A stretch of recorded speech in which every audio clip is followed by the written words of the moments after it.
कि बाबा भी अमरनाथ में गए थे। सवेरे 4 बजे जाके देखा तो एक ब्राह्मण बच्चा जाकर के बर्फ इकट्ठी करके लिंग बना देता था।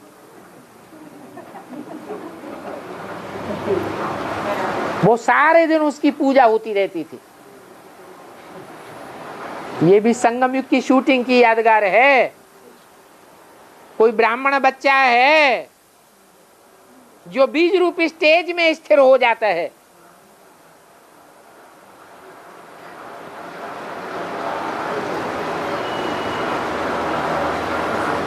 जिसके लिए बोला है कि बाप की जब प्रत्यक्षता होगी तो जो देखेगा जो सुनेगा उसके मुंह से निकलेगा बाप आ गए, मेरा बाबा आ गया।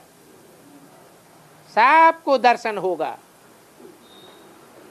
ये अमरनाथ की ऊंची स्टेज का दर्शन है जो अव्यक्त वाणी में भी बोला है कि तुम्हारी अव्यक्त स्टेज ही बाप को प्रत्यक्ष करेगी। जैसे इब्राहिम, बुद्ध, क्राइस्ट, गुरु नानक,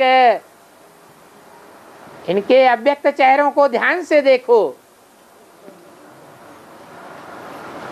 चेहरे से ही निराकारी स्टेज झलकती है। तो बाप भी संसार के सामने प्रत्यक्ष हो जाएगा। वो लिंग है, अर्थात इंद्रियां होते हुए भी जैसे कि नहीं है, सुनते हुए न सुनना। संसार में चारों ओर ग्लानि उड़ रही है। ग्लानि की बातों पर कान न धरना, देखते हुए भी न देखना।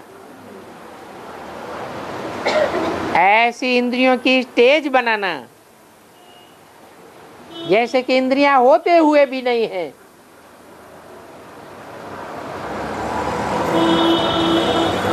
उसको कहते हैं लिंग स्टेज। वो लिंग भगवान नहीं है, उसमें जो बिंदु रखा जाता है वो भगवान है। बिंदु है शिव बाप। मेरी आत्मा का ही नाम बिंदु है। वो कभी बदलता नहीं है कि कभी बड़ा हो जाए कभी छोटा हो जाए। वो तो सदैव ही बिंदु है। वो बिंदु भगवान बाप है, गॉड फादर है। वो प्रवेश करता है, जिसमें प्रवेश करता है उसको भी निराकारी स्टेज वाला बना देता है।